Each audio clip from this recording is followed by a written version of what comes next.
누가복음 14장 25절부터 33절까지의 말씀을 우리가 다 같이 한 목소리로 한 절 한 절 읽어보겠습니다.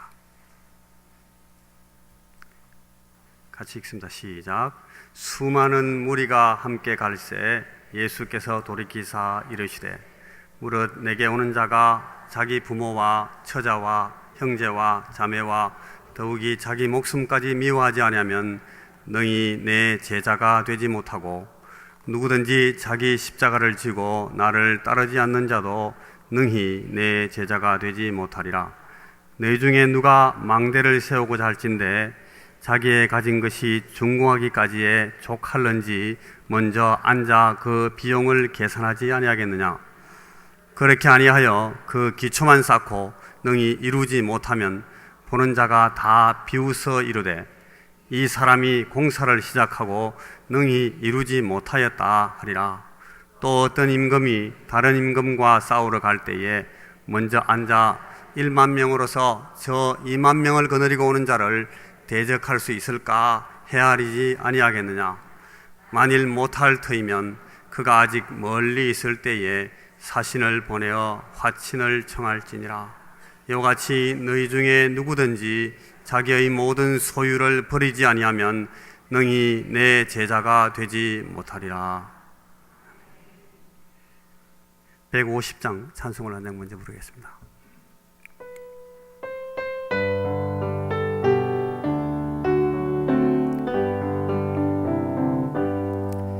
갈보리 산 위에 십자가 섰으니 주가 고난을 강한 표라. 험한 십자가를 내가 사랑감은 주가 보혈을 흘림이라. 최후 승리를 얻기까지 주의 십자가 사랑하니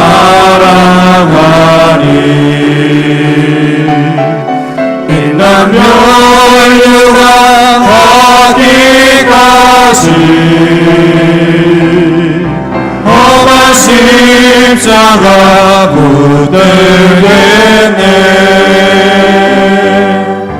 면시천대 받은 주의 십자가에 나의 마음이 끌리도다.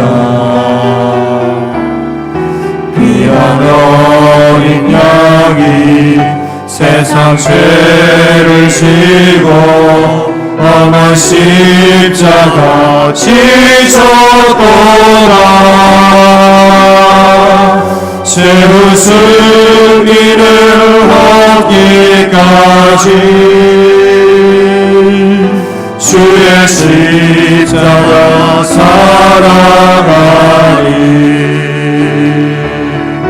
빛난 멸류관 받기까지 험한 십자가 붙들겠네. 험한 십자가에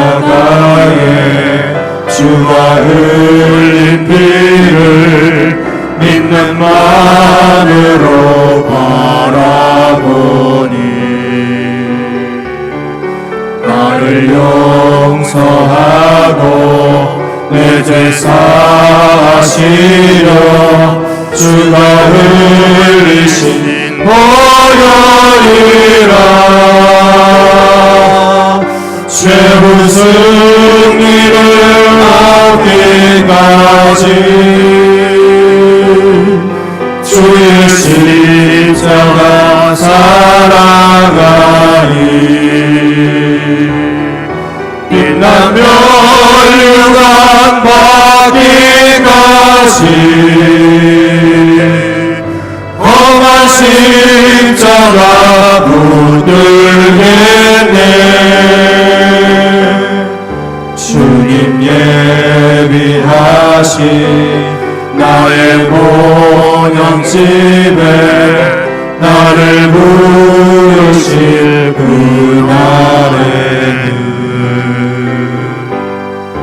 영광 중에 계신 우리 주와 함께 내가 죽도록 충성하리.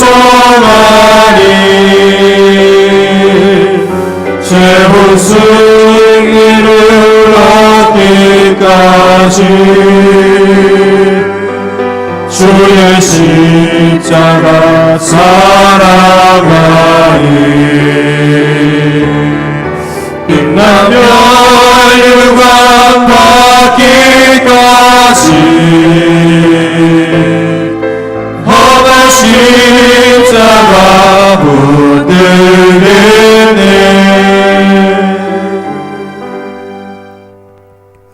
내일 모레 오는 금요일 날 여러분 우리 강당에서 연합 구역 예배, 연합 예배 모이는 것 기억하여 주시길 바랍니다. 그날 우리 디모데 제자 훈련반 HD 사역자 훈련반 개강 예배를 같이 드리게 됩니다. 토요일 날 우리 김옥래 권사님 장녀 박인혜 양 혼인 예식이 있는 것을 여러분 기억해 주시기 바랍니다. 기도하십시다. 하나님, 이 시간 저희들이 분주한 마음들을 다시 정돈하고 하나님 앞에 나와 예배드립니다.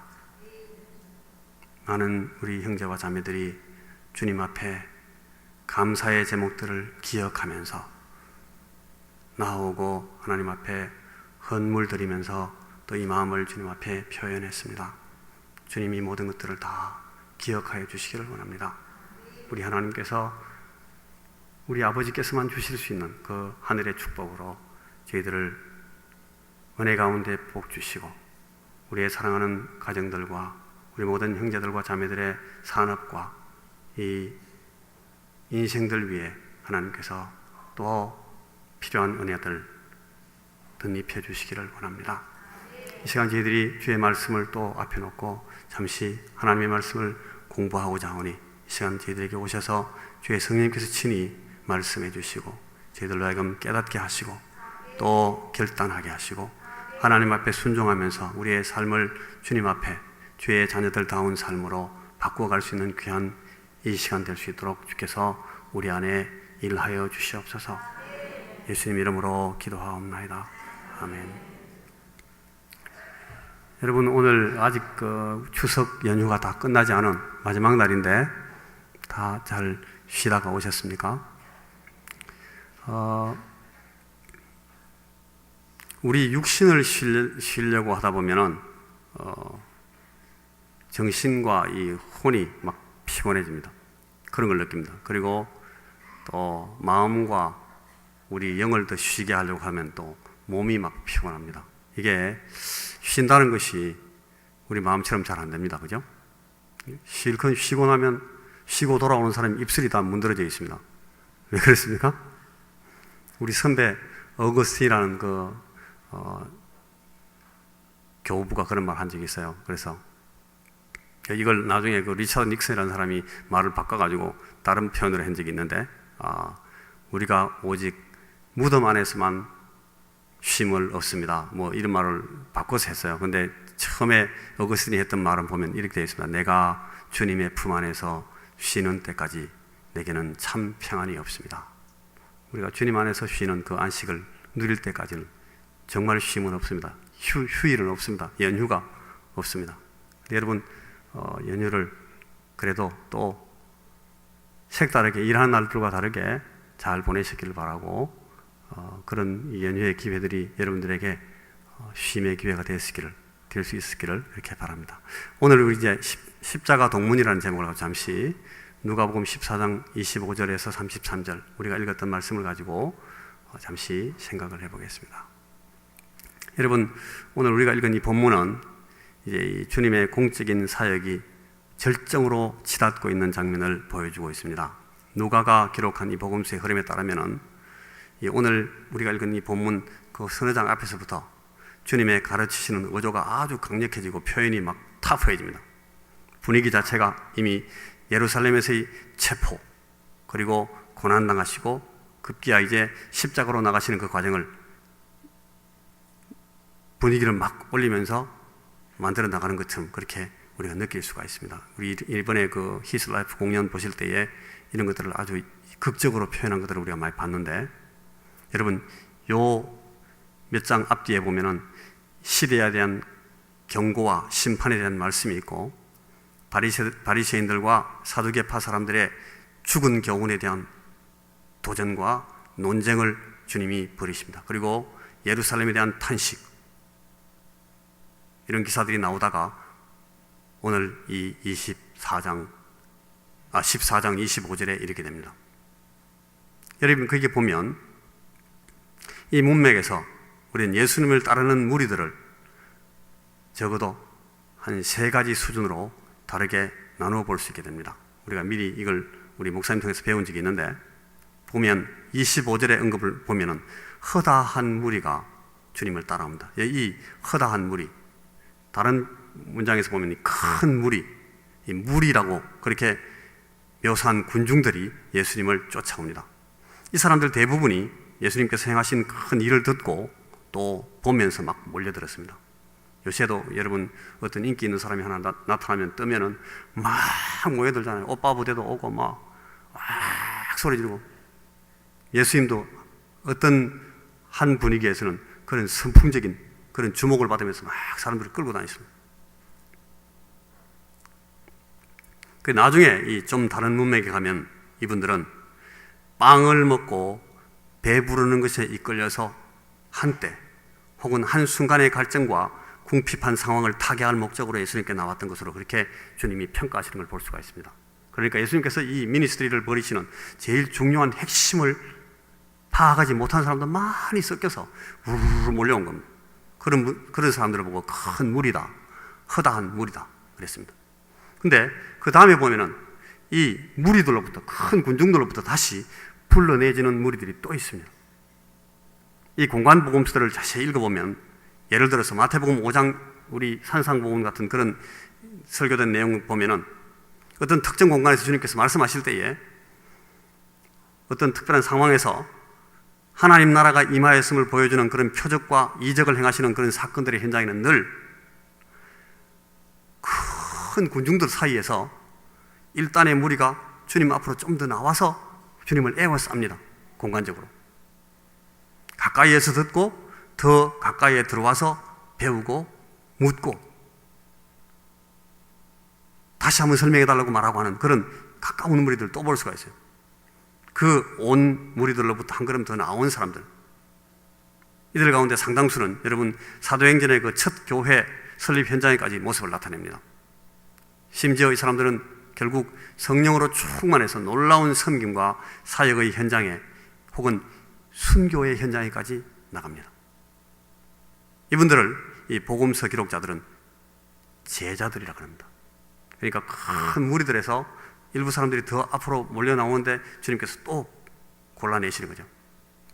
이제 거기서 더 나가서 또 한 그룹이 있는데, 이분들은 오히려 우리에게 더 친숙한 사람들입니다. 큰 군중과 온 무리들로부터 이 제자들의 그룹이 형성이 되고 그 제자들 중에서 또 주님께서 뽑아내시는 거죠. 그 사람들을 사도들이라고 했습니다. 한 12명. 마가복음은 3장 14절에서 이렇게 씁니다. 산에 오르사 자기의 원하신 자들을 부르시니 나아온지라. 이에 12를 세우셨으니 이는 자기와 함께 있게 하시고 또 보내사 전도도 하며 귀신을 내쫓는 권세도 있게 하려 하심이었다. 여러분 여기 보십시오. 자기와 함께 있게 하시고 보내사 전도도 하며 귀신을 내어 쫓는 권세도 있게 하려 하심이었다.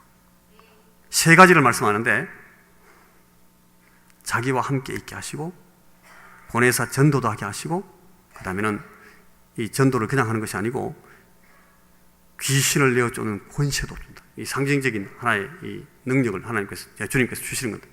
여러분 이 세 가지 보시면 우리 이렇게 되고 싶잖아요? 그냥 무리처럼 줄줄 따라가고 싶은가, 주님을? 군중처럼? 아니면, 앞에 좀 나와봐. 잘 들리게. 요 앞에 나와봐. 요 정도로 따라가고 싶어요? 보다 더 주님의 부름을 받아서 주님이 찍어가지고요. 같이 있게 해주시고. 저는 제가 학교 다닐 때 제가 아주 존경하는 형이 있었습니다. 선배. 지금은 총장 하시고 이제, 다른 교회 맡아 계시는 목사님이신데 그분이 제 우상이었습니다. 우상이란 말이 아이돌 그 뜻이 아니고 정말 닮고 싶은 사람. 그래서 기도할 때 제가 그랬어요. 하나님, 저는 저 사람 같이만 되게 해주십시오. 더도 말고 덜도 말고. 그렇게 기도한 적도 있어요. 그만큼 허무하니까 그분하고 같이 있고 싶어가지고 저는 방학 때 집에도 안 갔어요. 방학 때 아버지가 막 내려오라 하시는데 집에 오면 묻어주고 하는데 안 갔습니다. 집에. 왜? 그분하고 같이 있고 싶어가지고.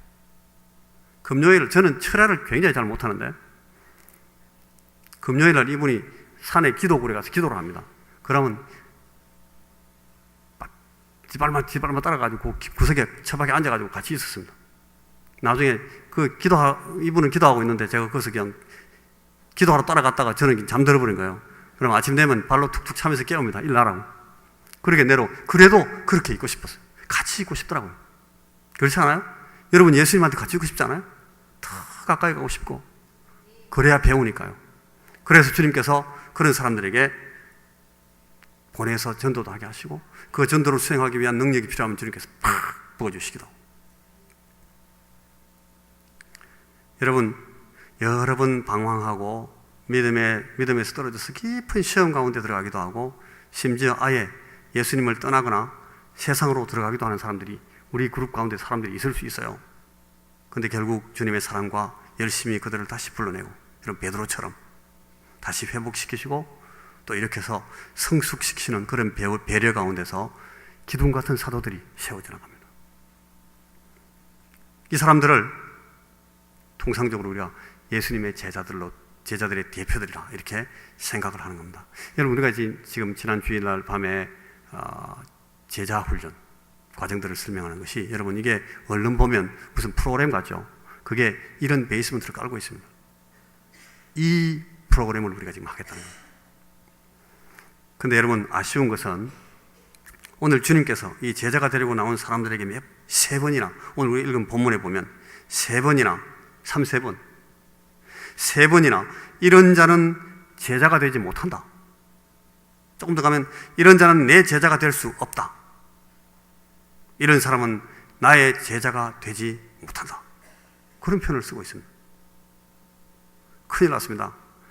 제자가 되려고 나왔는데 꼭 이 예수 선생님의 학도, 예수 학생, 예수의 제자가 되고 싶은데 이게 마음대로 안 되게 생긴 겁니다. 어떻게 하면 좋겠습니까? 이게 오늘 우리가 이 본문을 생각하는 질문입니다. 어떻게 하면 좋겠나?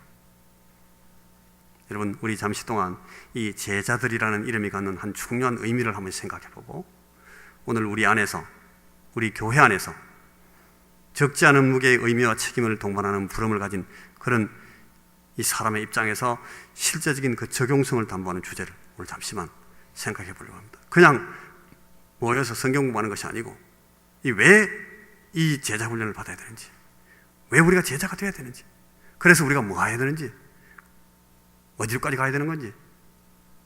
마태복음 5장, 우리 잘 아는 마태복음 5장 1절 한번 가보시겠습니까? 마태복음 그 4장 끝에 가보면 이런 말씀이 있어요. 갈릴리와 데가볼리와 예루살렘과 유대와 요단강 건너편에서 허다한 무리가 쫓아왔고, 그 다음에 5장 1절에 가면 예수께서 허다한 그 무리, 군중, 그들을 보시고, 예수께서 무리를 보시고 산에 올라가 앉으시니 제자들이 나왔잖아요. 나오죠? 무리 가운데서 제자들이 주님 앞으로 나옵니다. 예수님께 큰 무리가 몰려왔고 예수께서는 다시 그 큰 무리들에게서 제자들을 불러내십니다. 그리고 그들이 나옵니다. 여러분, 우리 교회도 마찬가지입니다. 많은 사람들이 교회에 몰려오지만 다 제자들이 아닙니다. 그들 가운데 어떤 사람들은 더 앞으로 나옵니다. 나오고 또 가까이서 더 말씀을 듣고 더 깊이 인볼브합니다. 그래서 그들에게 이제 주님께서 유명한 그 팔복 설교를 하십니다. 이 산상수훈의 첫 부분에 있는 그 팔복을 우리가 다 잘 알죠. 근데 이 팔복을 요약한 문맥의 끝에 보시면 무심코, 우리 강의하는 사람들이나 읽는 사람들이 무심코 혹은 가볍게 여기고 지나가는 문맥이 하나 딱 붙어 있는데, 여러분 그게 5장 11절 12절입니다. 한번 보시겠습니까? 거기 11절 12절 이런 말씀이 있어요. 나를 인하여 너희를 욕하고 핍박하고 거짓으로 너희를 거스려 모든 악한 말을 할 때에는 너희에게 복이 있나니 기뻐하고 즐거워하라. 하늘에서 너희의 상이 큼이라. 너희 전에 있던 선지자들을 이같이 핍박하였느니라. 여기 8가지의 복받은 사람들, 하나님 나라에 속한 그리스도의 제자들의 삶의 모습을 말씀하는 문맥에서 맨 마지막에 나온 의를 위하여 핍박을 받은 사람들은 복이 있다. 하나님 나라가 저희 것이기 때문이다라고 하신 후에 그 뒤에 이미 나온 이 8가지 복받은 사람들의 복됨을 예수님 자신에게 직결시키시면서 내놓으시는 이 복됨의 재확인, 리컨퍼메이션입니다. 조금 더 신경 써서 들여다보실 필요가 있습니다. 나를 인하여 너희를 욕하고 핍박하면, 팔복을 말씀하신 문맥에서 보게 되는 유일하고도 아주 명백한 표현으로 나를 인하여 라고 예수님 자신 나와 관련시킨 표현이 거기 하나 있습니다. 그걸 굳이 너희 전에 있던 선지자들의 경우를 빗대서 또 말씀하십니다. 너희가 나를 인하여, 또한 너희 전에 있던 많은 선지자들도 너희처럼 나를 인하여, 여러분 이 심상치 않은 아주 다분히 의도성이 짙어 보이는 이 말씀이 어떤 의미를 담은 것인지 잘 보셔야 됩니다. 여기 아주 중요한 이 제자도의 심각한 교훈 하나가 들어있습니다. 제자도는 제자의 길 혹은 제자 되는 길, 제자로서 사는 삶, 그걸 말합니다. 여러분 이 고대 근동의 문화에서 혹은 이 히브리적인 그 전통에 따르는 의미에서 이 제자라는 것의 의미는 아주 단적으로 랍비 혹은 이 라바이를 따라 배우는 사람이라는 뜻을 갖습니다. 여러분 랍비란 말 들어보셨죠? 그죠? 랍비, 이 라바이, 이 라바이를 그대로 따라간다는 뜻입니다. 선생님이 앞에 가면 우리 경상도 말로 뒷발마 한 걸음 따라 쫓아가는 겁니다. 그게 제자입니다. 제자는 다른 게 아니고 라바이를 그대로 따라간다, 그런 뜻입니다. 자기 앞에 선 이 라바이 혹은 랍비를 따라서 걸어간다라는 뜻입니다. 그리고 이런 제자들의 추종, 제자들을 키우는 그 가르치는 도제적인 방법이라고 하잖아요. 이 강의실에 가가지고 막 강의를 해가지고 키우는 그런 제자들이 아니고, 이 예수님 때 그 고대 근동의 제자들, 랍비들이 제자를 훈련시키는 방법은 도제예요. 아까 말했던 것처럼 같이 함께 있고 같이 살면서 해 보여주시고 말씀하는 걸 계속 들으면서 외우게 하고 똑같이 말하게 하고, 그래가지고 점점 배워나가는, 그게 이 제자도의 방법이었어요. 주님도 지금 그 제자도의 유형 위에서 설명하고 계시는 겁니다. 여러분 마치 복음서에 보면은 이 주님께서 제자들을 다루시는 매너에 보면 세 사람 네 사람, 야 너 따라와, 이렇게 데려가시는 거 보시죠. 베드로와 야고보와 요한 세 사람이 주로 핵심 그룹으로 주님을 쫓아다니는 걸 봅니다. 그 사람들 데리고, 어떤 데는 빌립 따라가기도 하고. 요게 이 세 사람 네 사람 혹은 한 10명 정도 이런 단위로 도제 과정으로 훈련시키는 이 과정을 눈여겨볼 수 있는데, 요게 여러분 이게 이분들을 가르치는, 제자들을 양육하는 그 훈련의 방식이었던 겁니다. 그 매너였던 겁니다. 그래서 이 라바이들은 말씀하실 때마다 여러분 오늘 이 본문처럼 늘 내가 너희에게 이르노니 그렇게 말합니다. 라바이들이 내게 배우는 너희들은 이렇게 해라. 라바이가 그렇게 말하는 굉장히 권세 있는 표현이잖아요. 그 사정이 이렇다 보니까 히브리 역사상의 유명한 라바이들은 하나같이 다 어떤 동문, 어떤 문화 이런 걸 형성하는 겁니다. 그래 기원전 1세기, 2세기 그 당시에는 유명한 이 라바이 가운데 샤마이라는 라바이, 샤마이 학파가 있고, 그 다음에 힐렐이라는 학파가 있었어요. 이 두 학파가 양쪽으로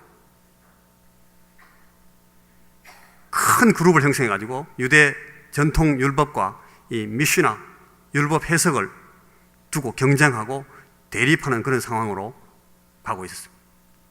예수님 사람 가운데 사시던 그 1세기 당시에 이 힐렐 학파에는 가말리엘이라는 유명한 라바이가 있었습니다. 이 가말리엘 라바이는 그 힐렐 라바이의 손자입니다. 근데 이 가말리엘 라바이가 가르치는 그 그룹에 여러분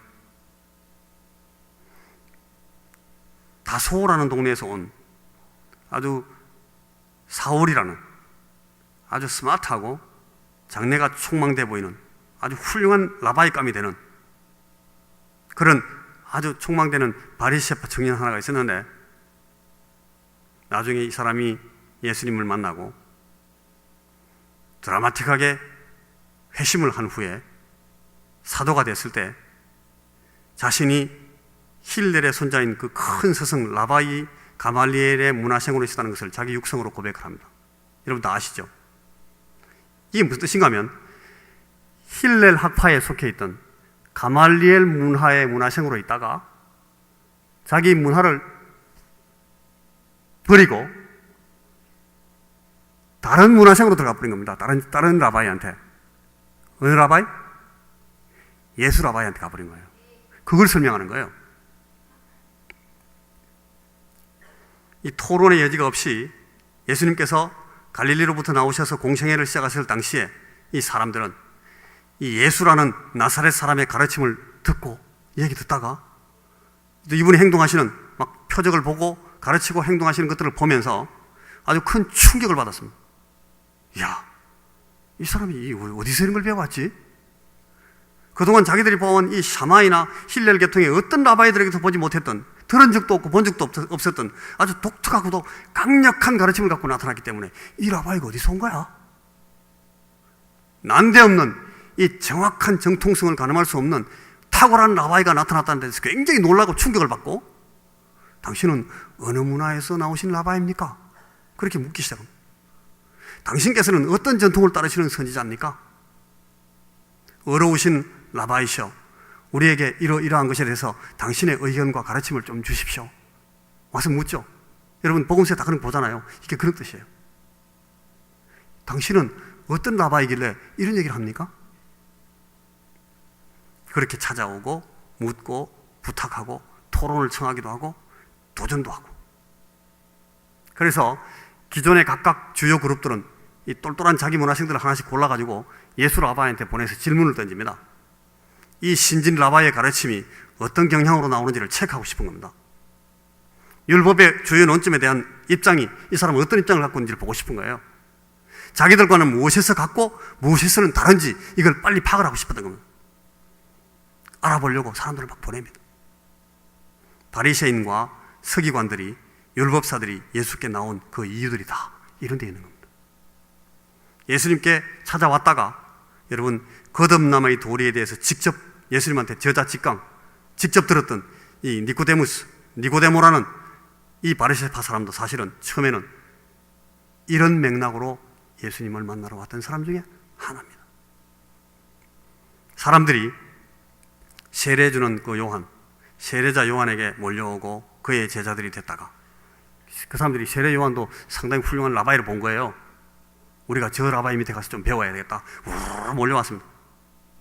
근데 이 요한이 헤롯에게 잡히고 죽임을 당하자 여러분 뿔뿔이 흩어졌던 상황에서도 이런 이 도제식의 라바이 제자들의 전통을 엿볼 수가 있는데, 헤롯에게 죽임을 당한 세례 요한이 죽자 그의 이 시신을 요한의 제자들이 수습하는 장면을 이 복음서에 읽을 수 있어요. 다른 가르침을 따르는 이 경쟁그룹 사람들의 박해를 받아가지고 자기 라바이가 죽임을 당할 수가 있습니다. 그러면 그의 제자들이 목숨을 걸고 존중하며 따르는 그 전통을, 그 시신들을 수습하는 과정들을 통해서 보여주는 겁니다. 이들 유대교의 전통과 경쟁 역사에서 이런 종류의 끔찍한 상황을 보는 것은 그렇게 어렵지 않습니다. 많습니다. 세례요한 라바이가 그렇게 헤롯에게 죽임을 당합니다. 그래서 우리는 이 복음서의 여러 장면들에서 요한의 제자들은 이렇게 하는데 왜 당신의 제자들은 이렇게 안 합니까? 여러분 그런 질문 보죠. 다 이런 맥락에서 묻는 거예요. 저 사람들이 저렇게 하는데 왜 선생님은 이렇게 안 합니까? 왜 예수 라바이 당신은 왜 이걸 이렇게 가르칩니까? 그걸 묻고 있는 겁니다. 의문이 생겨서 묻기도 하고 도전하기도 하고. 이 사건은 요한의 제자들이 예수께 나왔을 때를 전후해서 발생한 일이다. 그런 표현도 여러분 이 복음서에서 자주 보게 됩니다. 요한의 제자들과 바리새인들이 이렇게 하자고 했지만 우리는 그들이 그렇게 하지 못하도록 금지시켰습니다. 선생님, 우리 잘했죠? 우리 입장이 맞는 거죠? 여러분 그런 질문도 보잖아요. 그거 제자들이 그렇게 묻고 있잖아요.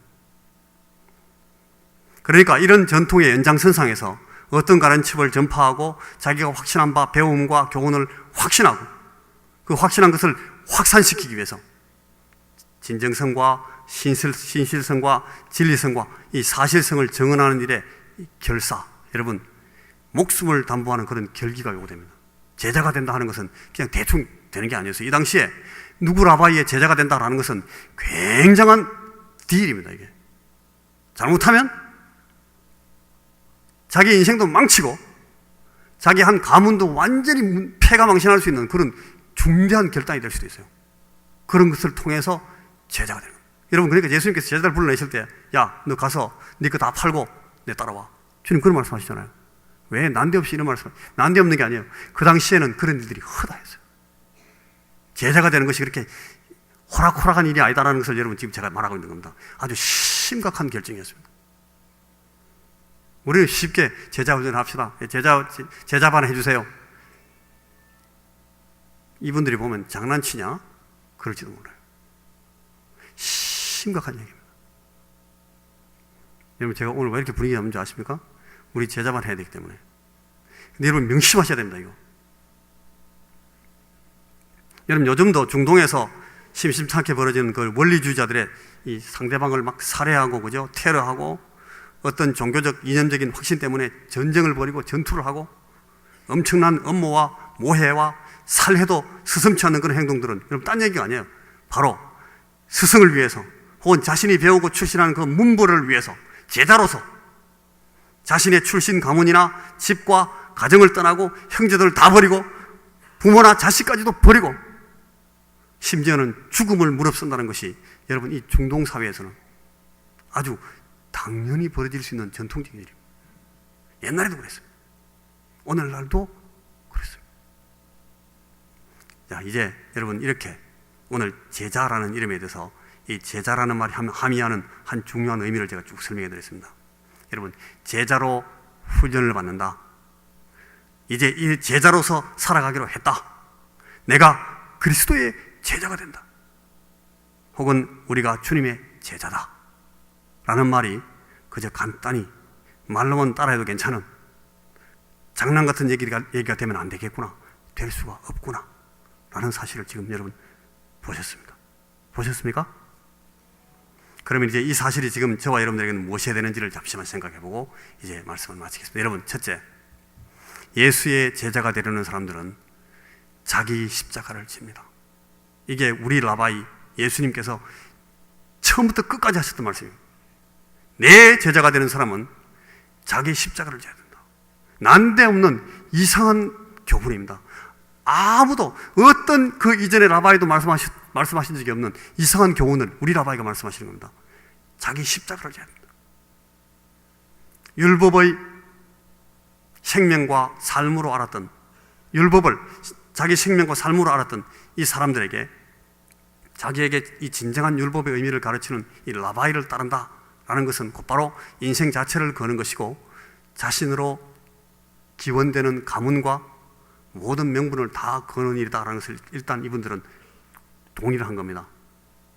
그래서 이 라바이를 따르는 길이 고난을 의미한다면 제자들은 당연히 이를 수용할 것입니다. 여러분, 예수님께서 제자들을 부르실 때 너 그거 다 버리고 따라와.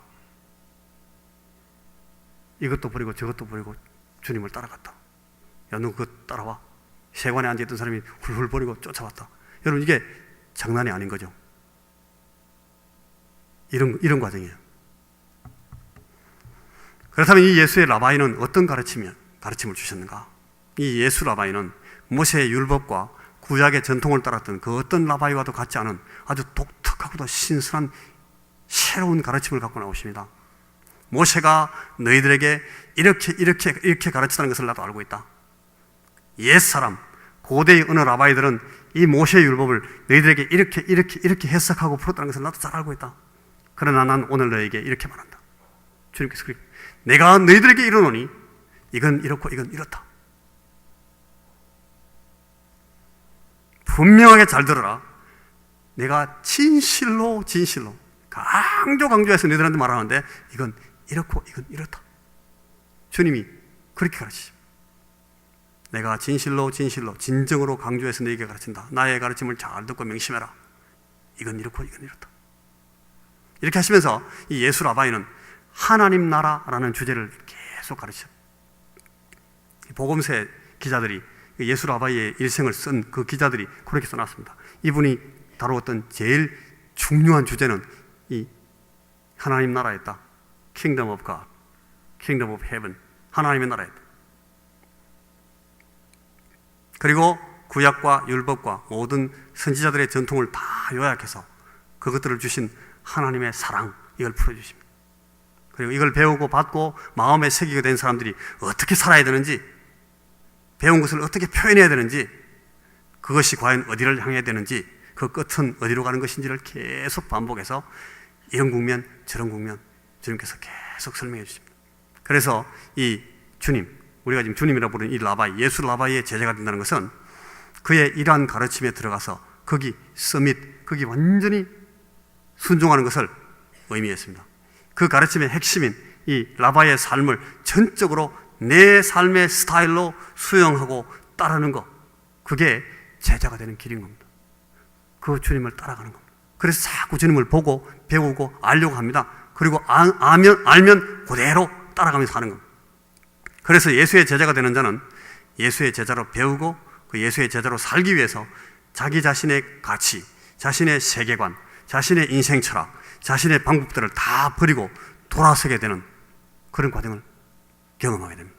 자신의 것, 자기 본래의 것, 생태적이든 후천적이든 내가 이미 내 안에 갖고 있었던 것을 굳어있던 나의 가치 위계나 내 그 가치의 창달 방법이나 내 인생을 사는 방법이나 어떤 내 가치를 획득하고 확보하는 모든 이 방법과 체계를 다 내려놓고 이걸 예수님의 표현으로 말하면 부인하고 거부하고 예수님의 것을 가지고 채우는 겁니다.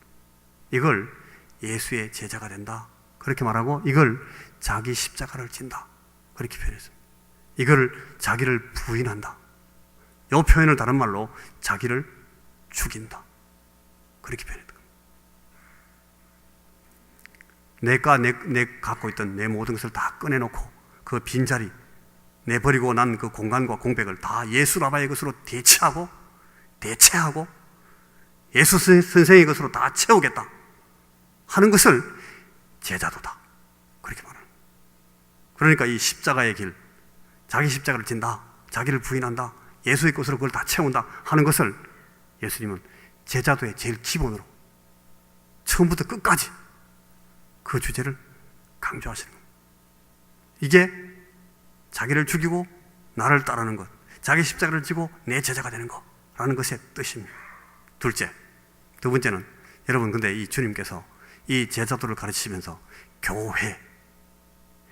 교회를 통해서 혹은 교회를 위해서 십자가를 진다, 그런 표현을 계속 씁니다. 이게 우리가 읽었던 표현을 조금 제가 말씀을 다르게 바꿔서 하는 건데, 강조를 다르게 하는 겁니다. 그러나 이게 굉장히 비브리컬한, 성경에 있는 그대로를 말하는 겁니다. 여러분, 골로새서 1장 24절을 기억하십니까? 여기 그리스도의 남은 고난을 그의 몸된 교회를 위하여 내 육체에 채우노라. 바울 사도가 그런 말을 합니다. 바울이라는 이 예수의 제자입니다.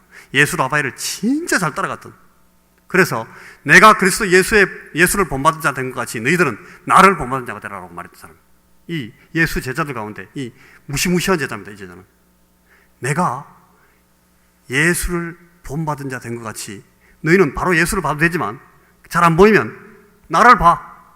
내 보면 예수님 같이 될 수 있어. 어지간한 자신감으로 여러분 이런 말 하겠습니까? 이 바울 같은 진실한 사람이, 철저한 사람이, 이 무시무시한 사람이 그런 말 했을 때는 굉장한 의미를 싣고 있는 겁니다. 이 사람이 바울입니다. 이 바울이 그런 말을 합니다. 그리스도의 남은 고난을 그의 몸된 교회를 위하여 내 육체에 채우노라. 여러분, 이게 그리스도의 고난에 부족함이 있거나 모자람이 있다, 미완성된 부분이 있었다, 그런 뜻은 아닐 겁니다. 그죠? 아닙니다. 그 뜻은 아니고, 이건 그의 교회를 위한 섬김에 관련한 이 바울 사도 자신의 선언입니다. 아직 온전하지 않은, 아직 더 자라가야 되는, 그리스도께서 친히 머리가 되신다고 하신 그의 교회를 향한 진술입니다. 이 바울은 에베소의 교회에 쓴 편지에서 이렇게 말하고 있어요. 교회는 그의 몸이니 만물 안에서 만물을 충만케 하시는 자의 충만이니라. 여러분, 이 교회라는 것을 우리가 굉장히 신비스러운 이 교회라는 것을 계속 배워나가야 돼요. 일단 왜 그런가 하면 방금 이 바울이 말한 것 같은 이런 이 교회를 이렇게 어마어마한 걸로 설명하는 걸 보면 이게 우리가 너무 모르는 게 많은 거예요. 교회는 그의 몸이니 만물 안에서 만물을 충만케 하시는 자의 충만이니라. 교회라는 것을 통해서 주님께서 이 만물을 충만케 하시네요. 칼빈이 이 부분을 해석하면서 주석에 이렇게 써놨습니다. 주님은 교회를 통해서 온 만물을 충만케 하실 때까지 당신의 충만을 선언하는 것을 유보하셨다. 어려운 말인데 이해는 되죠? 교회를 통해서 이 충만을 보실 때까지는 주님은 자신이 충만하다라고 말씀하고 싶어 하지 않으셨던 것 같다고 그렇게 해석하는 겁니다. 교회를 주님이 굉장히 귀히 여기셨다. 이 주님의 몸된 이 교회를 너무너무 소중하게 생각하셨다는 것을 이 바울이 그렇게 설명하고 있는 겁니다.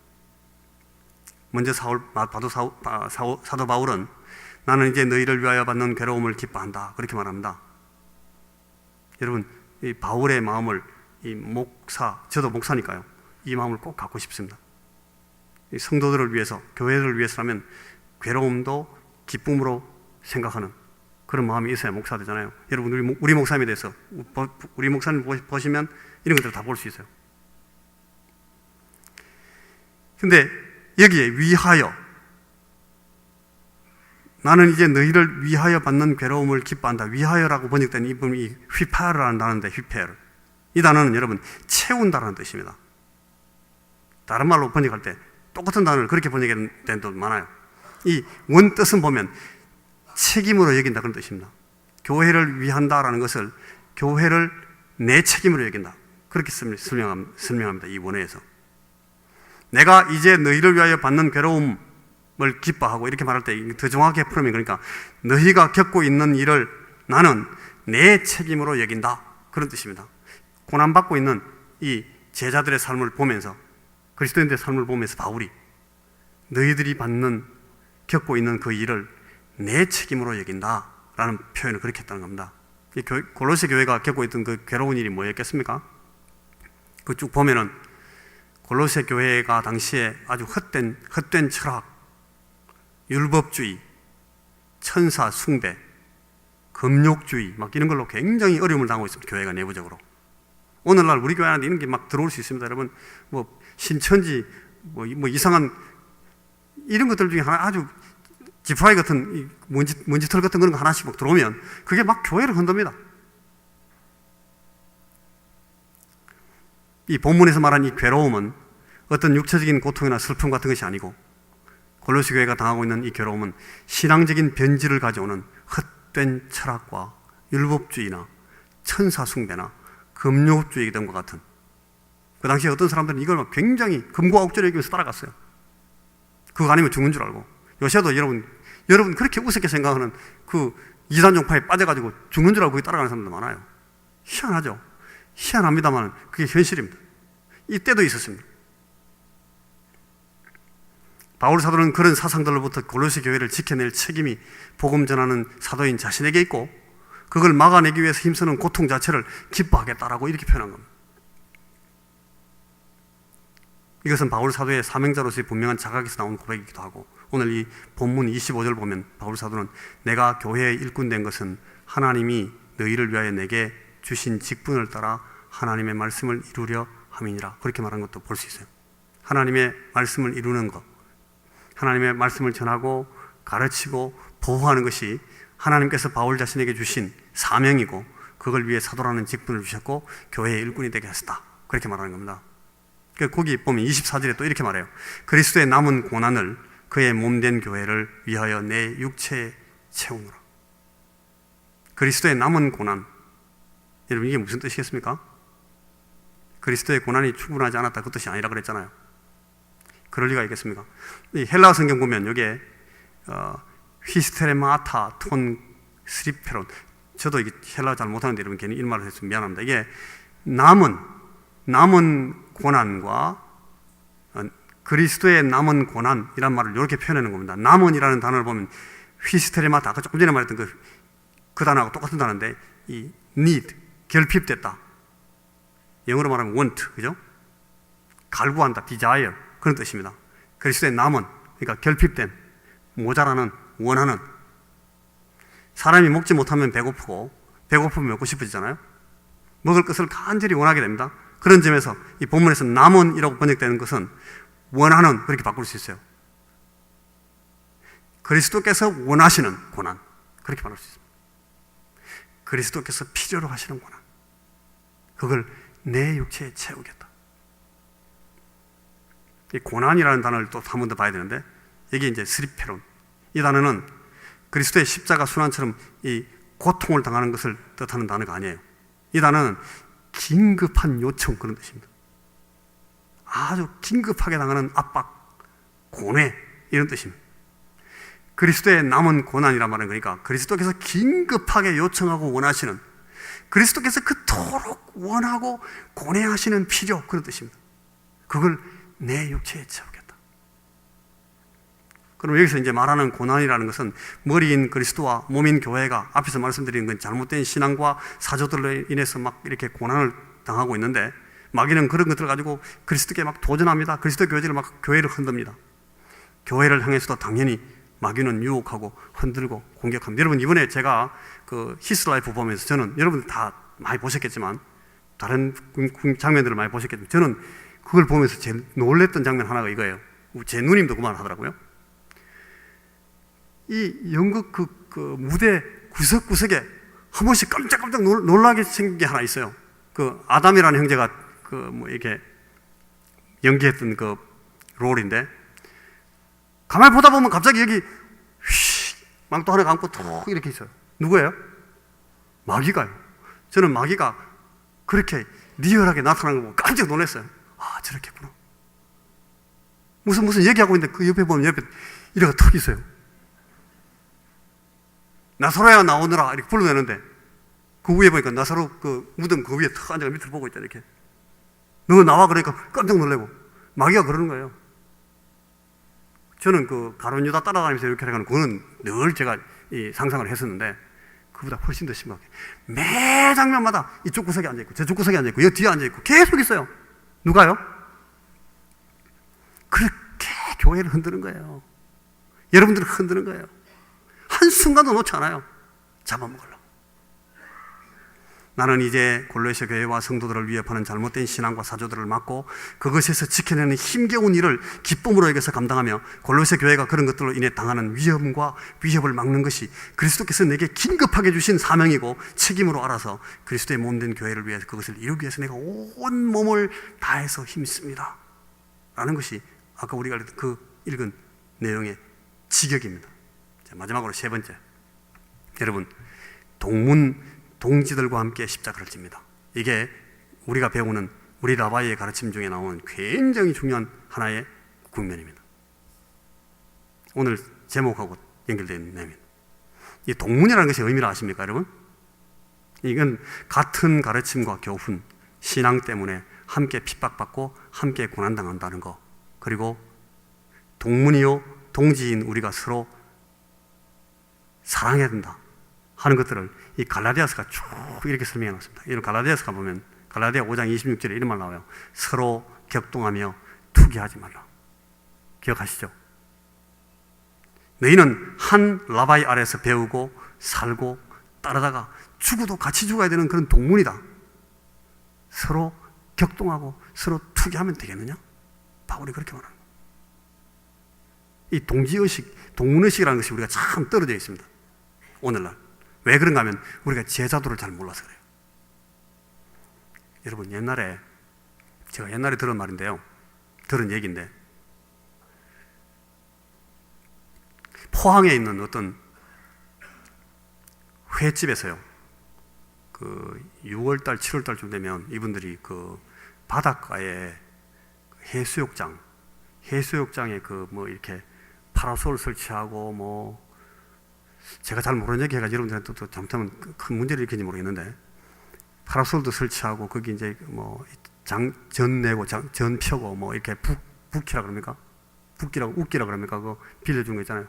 바람 넣는 거 그거 빌려주고 하는, 이것도 다 저게 있대요. 아무나 하면 안 된대요, 그거. 그래서 그걸 이게 영역을 가지고 싸운다는 겁니다. 그룹들끼리. 여기서 여기까지는 올해는 우리가 할 거니까 손대지 마. 그리고 일로 막 들어오면 너희 새끼 여기 들어오면 우리가 가만히 안 둬. 막 이렇게 하고 막 충돌하는데, 어느 해 그런 충돌이 붙은 거예요, 6월 달에.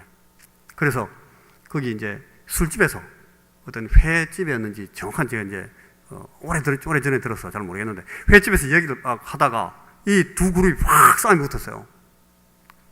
그래서 한쪽 그룹이 그 땅을 미리 그 지역을 차지하고 있던 사람들한테 도전해가지고 막 붙었는데, 원래 그 지역을 차지하고 있던 사람들은 숫자가 좀 적었어요. 나이가 조금 든 사람들이고. 그리고 새로운 신진 그룹들이 들어온 거예요. 이게 어디서 글로 들어왔는지 모르겠어요. 경주에서 왔는지 영천에서 왔는지 모르겠는데, 포항으로 와가지고 이제 그걸 차지하려고 붙은 겁니다.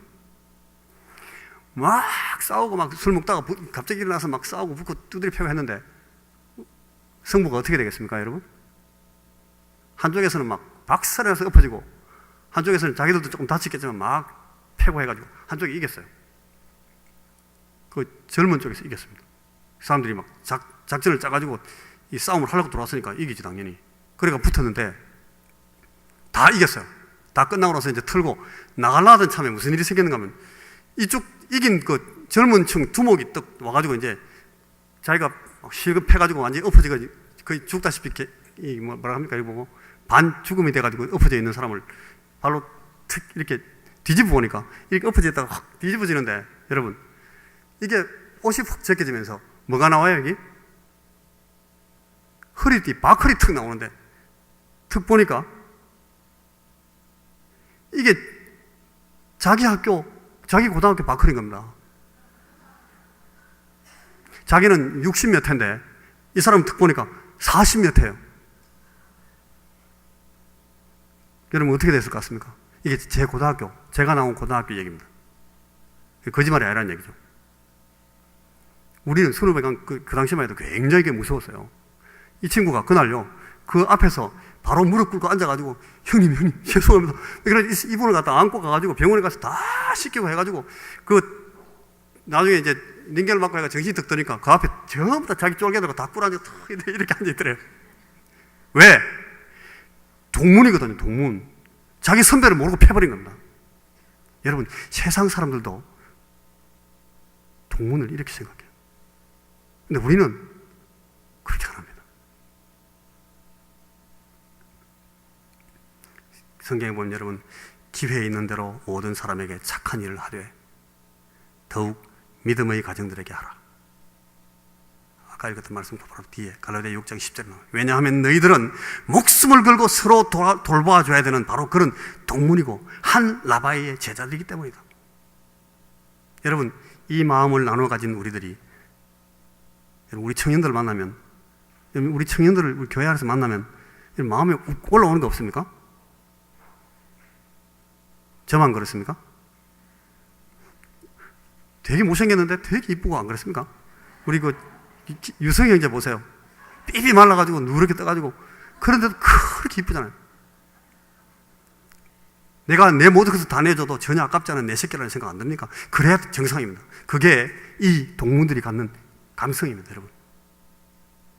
그게 바울이 지금 말하고 있는 내용입니다. 어르신들도 마찬가지죠. 우리가 남인기요, 물어봐야 합니까, 그걸? 여러분, 더욱 믿음의 가정들에게 할지니라 라는 말씀의 뜻을 이런 맥락에서도 이해할 수 있어야 됩니다. 이후로는 누구든지 나를 괴롭게 하지 말라. 내가 내 몸에 예수의 흔적을 가졌노라. 우리가 방금 쭉 설명했던 그 끝에 갈라디아 6장 17절에 그렇게 나와요. 내가 누구냐? 나의 스승, 내 라바이의 흔적을, 아까 그 바크를 봤잖아요. 그걸 내가 갖고 있다. 내가 나와 함께 고난을 받는, 나와 함께한 내 라바이 아래에 있는 동문들이라면 이 흔적을 가진 나를 알아봐야 마땅치 않느냐? 그 말입니다.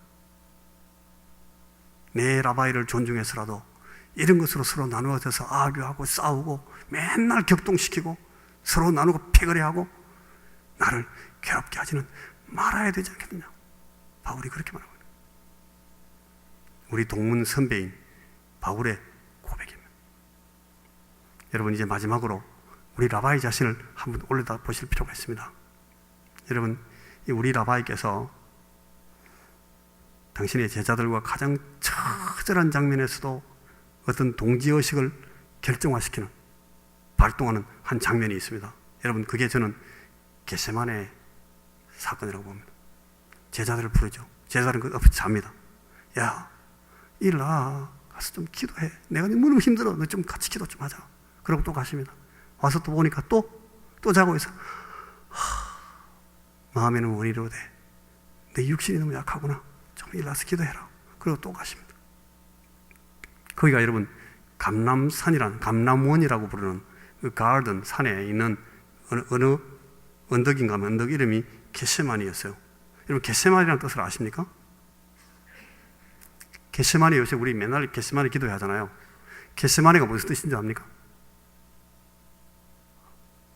겟세마니가 무슨 뜻인가 하면, 겟세마니는요, 그 포도주 짤 때, 그리고 감람 그 올리브 기름 짤 때, 올리브를 다 씻어가지고 이렇게 널어놓고 그 위에다가 웨이트를 눌러요. 무지무지하게 무거운 걸 가지고 막 누르면 그게 뭐가 나오겠습니까? 기름이 짜지는 겁니다. 그걸 누르고 있는 그 큰 웨이트, 그게 이제 쇠뭉튀기일 수도 있고 큰 돌일 수도 있고 무거운 그 그걸 겟세마니라고 합니다. 여러분, 왜 주님께서 제일 마지막 그 장면에서 그 겟세마니라는 데 꿇어앉으셨겠습니까? 주님이 왜 스스로를 그 쥐어 짜는 그 틀 밑에 집어넣겠습니까? 제자들을 보고, 야, 얘들아, 좀 일어나서 나하고 같이 좀 기도하자 라고 말할 때 그 주님의 마음이 어땠겠습니까? 그걸 설명하는 말이 이거 겟세마니인 겁니다. 여러분, 우리는 이 겟세마니를 통해서 동문이 되어가는 사람들입니다. 제자들입니다. 그 주님의 그 쥐어 짜는 그 아픔 가운데 자기를 밀어넣으시는 그 고통 가운데서 같이 제자가 되어가는 겁니다. 겟세마니에서. 우리 제자도 이제 제자와 제자반 공부 시작하는데, 여러분, 이런 것들을 잘 이해하시면서 내가 참 그리스도의 제자가 되어야 되겠구나. 내가 제자가 돼야만 내가 그리스도인으로서 사는 이 삶의 승부를 제대로 낼 수 있겠구나 하는 자의식을 가지시고 기도하시고, 거기서 여러분다운 그런 이 과정들을 진행하시면서 배우시고 훈련하시고, 그래서 정말 우리 라바이를 따라가는 제대로 된 제자의 걸음을 걸어가셔야 되겠습니다. 기도하십시다. 주님, 우리에게 오늘도 오시고 우리에게 우리 주님 자신의 모습을 보여주시고 설명해 주시고 주님의 생각을 우리에게 가르쳐 주시고 주님의 거룩하신 뜻을 우리에게 설명하시면서 우리가 해야 될 일을, 우리가 따라가야 될 방법을, 우리가 세워가야 될 우리 참 제자로서의 그 인생의 모습을 오늘도 우리에게 주님께서 가르쳐 주시고 보여주신 것을 감사합니다. 우리는 부족하지만은 주님, 우리가 다 결심하고 결단하고 주의 제자가 되기로 했습니다. 주님, 우리의 제자된 이 길을 제대로 걸어갈 수 있도록 우리를 다시 도와주시고 주의 성령님 우리 곁에서 우리를 붙잡아 주시옵소서. 우리가 다 주님 앞에서 우리 자신을 바르게 세울 뿐 아니라 우리 십자가를 지고 주님을 따라갈 뿐 아니라 주님의 교회를 바르게 세우고 우리가 다 같이 손에 손을 잡고 동문들로서 십자가를 지고 주님의 길을 의젓이 걸어가는 참 제자들이 될 수 있도록 우리에게 은총을 베풀어 주시옵소서. 예수님 이름으로 기도하옵나이다. 아멘.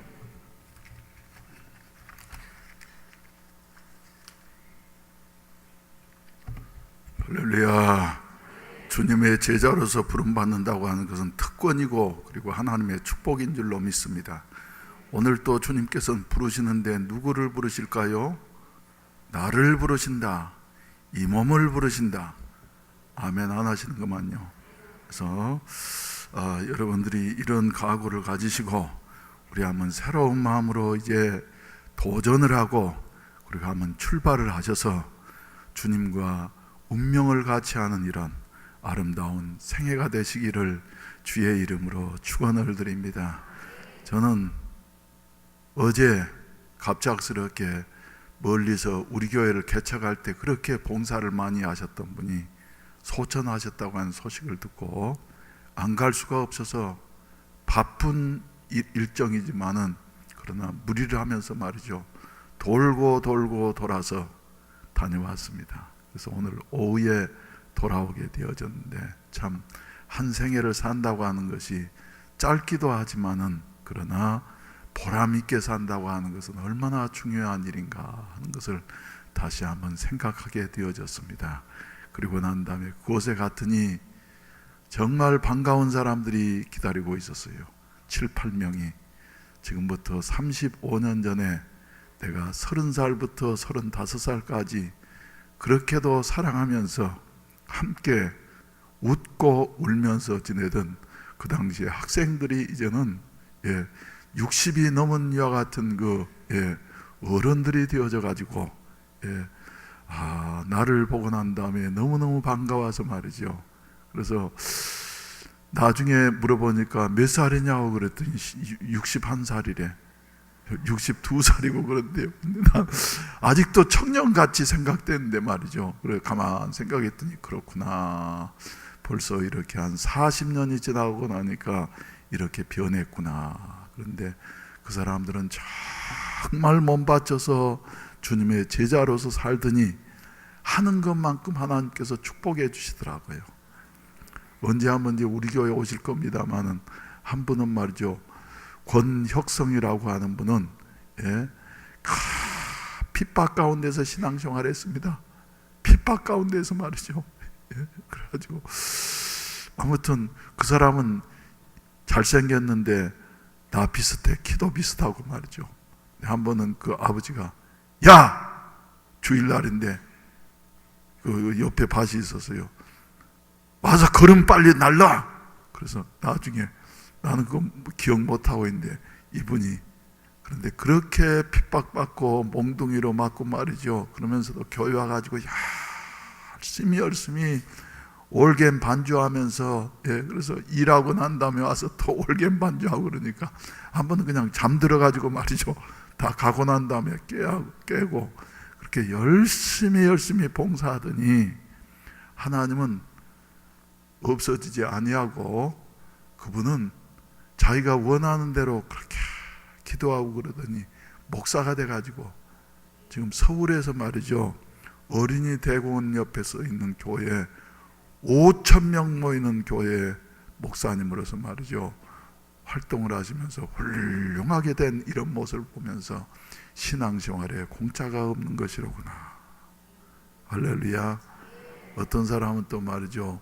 사장이 돼가지고 있고 또 어떤 사람은 이제 공성규라고 하는 사람은 그 테니스 선수였는데 말이죠. 그렇게 열심히 교회에서 젊은 날에 봉사하더니 이제 아주 그 자기 사업을 하면서 장로님이 되셔가지고 얼마나 틀이 잡혀서 어제 기도를 하라 그러니까 기도를 은혜스럽게 하는지 말이죠. 참 주님을 따르고 주님의 제자로 살아간다고 하는 것은 이렇게 복스러운 일이구나 하는 것을 다시 한번 확인할 수가 있었습니다. 그래서 목사님, 저희가 목사님을 너무 소홀히 한 것 같습니다. 언제 한번 저희가 모여가지고 가겠습니다. 그래서 오라 그랬어요. 그래서 오면은 말이죠. 한번 특송을 한번 시킵시다. 그리고 권혁성 목사님은 이제 설교를 한번 부탁을 드리고 말이죠. 그래가지고 우리 한번 같이 그분들도 우리 동문들이에요. 오늘 저녁에 아주 우리 이은택 목사님 은혜스러운 설교해 주셨는데 앞으로도 이제 우리 이은택 목사님이 이 성경 공부 과정을 말이죠 잘 이렇게 우리를 돕게 하시려고 하나님께서 보내신 분이신데 반드시 좋은 결과가 와지게 되어질 줄로 믿습니다. 제일 중요한 건 뭐냐 그런 말이죠. 여러분들이 새로운 각오와 결심을 가지시고 그리고 이제 아무나 할 수 있는 것이 아니고 주님께서 12명을 뽑으신 것처럼 말이죠. 1차적으로 여러분들이 24명에 이렇게 딱 적합하게 그리고 또 안 된 분은 또 그 다음에 하시고 말이죠. 이래 하셔가지고 시작할 때 아예 끝까지 내가 한번 하겠다고 하는 같은 각오와 결심을 가지고 어디로 보내든지 주님 감사한 마음으로 이렇게 따를 수 있는 각오와 결심이 있어지기를 바랍니다. 다 같이 일어나십시다. 주님이 여러분들을 부르시는 줄로 믿으시면 그냥 서서 계시고 나는 상관없는 말이야 나는 그냥 쉬겠어 그러는 분은 앉으시고 그러세요. 앉아도 되고 서도 되고 그렇습니다. 한 분이 앉았다가 일어섭니다. 우리 찬송가 323장 부름받아 나선 이 몸 어디든지 가오리다 괴로우나 즐거우나 주만 따라 가오리다. 그리고 아까 설교 서두에 말씀하셨습니다마는 이번 토요일 날은 우리 김옥래 원사님의 딸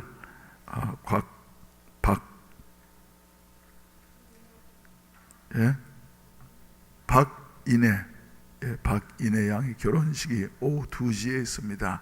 기억하시고 많이 참석하시고 모레 금요일 저녁은 우리가 여기서 드리지 아니하고 저 어린이집 5층 대강단에서 드리도록 하겠습니다. 그래서 모여가지고 말이죠. 우리 이제 디모데 훈련 개강 예배를 겸해서 우리가 연합 예배로 모이게 될 터인데 그리고 이제 다음 주부터는 이제 우리가 정식으로 성교회별로 구역별로 모여가지고 예배를 드리도록 이렇게 하겠습니다. 손뼉 치시면서 부름받아 나선 이맘 부르시고 난 다음에 우리 예배를 마치겠습니다. 부름받아 나선 이 몸 어디든지 가오리다 괴로우나 즐거우나 주만 따라가오리니 어느 누가 막으리까 죽음인들 막으리까 어느 누가 막으리까 죽음인들 막으리까 아울골짝 힘들어도 복음 들고 가오리다 소돔 같은 거리에도 사랑 안고 찾아가서 성의 몸에 지는 것도 아낌없이 드리리다 성의 몸에 지는 것도 아낌없이 드리리다 존귀 영광 모든 곳에 주님 홀로 받으소서 멸시선배 십자가는 제가 지고 가오리다 이름 없이 빛도 없이 감사하며 섬기리다 이름 없이 빛도 없이 감사하며 섬기리다 아멘. 자비하신 아버지 하나님, 살과 같이 빨리 지나간 우리의 인생, 모세의 표현대로 밤의 한 경점같이 순식간에 지나가 버린 우리의 인생 속에서 영원을 위해서 일할 수 있는 이런 주님의 제자로 불러주신 것을 참으로 감사하고 감사하옵나이다. 이것은 우리에게 무거운 짐이 아니라 하나님의 특혜요 하나님의 축복인 줄로 믿습니다. 아무쪼록 주여 갈릴리 바다에서 고기 잡으며 한 생애를 살았고 고기 잡으면서 이제 한 생애를 얼마 남겨두지 아니하였던 베드로를 부르시어서 하나님의 위대한 일꾼으로 사용하셨던 우리 주님께서 주여 연약하고 부족하고 쓸모없는 저희들을 불러주시고 하나님의 일꾼으로 써주시니 감사합니다. 종은 어제도 가서 그 시골 구석에 있는 강원도 명주군 주문진읍 교학리 368번지에 있는 시골 사람들, 이름도 없이 살던 사람들이 주님의 어린 날부터 부르심을 입고 난 다음에는 오늘날 이렇게 40년이 세월이 지나가고 난 다음에는 훌륭한 인물들로 이렇게 성장해 있는 모습을 보면서 하나님의 복음은 위대하다고 하는 사실을 다시 한번 깨닫게 되어졌습니다. 그리고 주님을 위해서 주여 뜨거운 마음으로 헌신하며 봉사한 그대로 하나님께서 갚아주셨다고 하는 사실을 다시 한번 확인하게 되어졌습니다. 우리 하나님 아버지, 저희들도 주여 한 생애 동안에 이렇게 헌신하고 주님 앞에 충성하고 그리고 주님을 닮아가는 주님의 일을 대신하는 제자로서의 삶을 살아감으로 말미암아 영원한 상급을 누릴 수 있는 저희들 되게 하여 주시옵소서. 몸된 교회가 시작할 때 여러 가지로 몸 아끼지 아니하고 물질 아끼지 아니하고 봉사하셨던 권사님이 하나님의 부르심을 읽고 난 다음에 영광스럽게 가시는 것 같은 모습을 보면서도 다시 마음에 깊은 감동을 받게 되어졌는데, 주여 이런 일이 남의 일로 끝나는 것이 아니라 바로 내 일이 되게 하여 주시옵시고, 이런 일을 위해서 우리를 불러주셨다고 하는 사실을 다시 한번 확인하고서 사람들이 알아주든지 알아주지 아니하든지 주님만을 바라보면서 나아갈 수 있게 하시옵소서. 앞으로 훈련 프로그램에 주님이 간섭해 주시옵시고 주여 주님이 주장해 주시옵소서. 이런 일을 위하여서 때가 되어짐에 이은택 목사님을 준비하셨다가 불러주시고 동력하게 하시니 감사합니다. 아름다운 열매가 맺혀지게 하여 주시어서 교회가 한 단계 업그레이드 되게 하여 주시옵시고 주의 영광을 높이 드러내게 하시옵소서.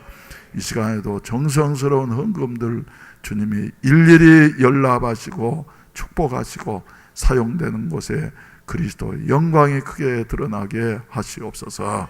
돌아가는 발걸음마다 주님 동행해 주시옵소서. 예수님의 이름으로 기도하옵나이다. 아멘. 하늘에 계신 우리 아버지여, 이름이 거룩히 여김을 받으시오며 나라에 임하옵시며 뜻이 하늘에서 이룬 것 같이 땅에서도 이루어지이다. 오늘날 우리에게 일용할 양식을 주옵시고 우리가 우리에게 죄 지은 자를 사하여 준 것 같이 우리 죄를 사하여 주옵시고 우리를 시험에 들게 하지 마옵시며 다만 악에서 구하옵소서. 대개 나라와 권세와 영광이 아버지께 영원히 있사옵나이다. 아멘. 주여 한번 부르시고 난 다음에 간절히 기도하시다가 자유롭게 하시겠습니다.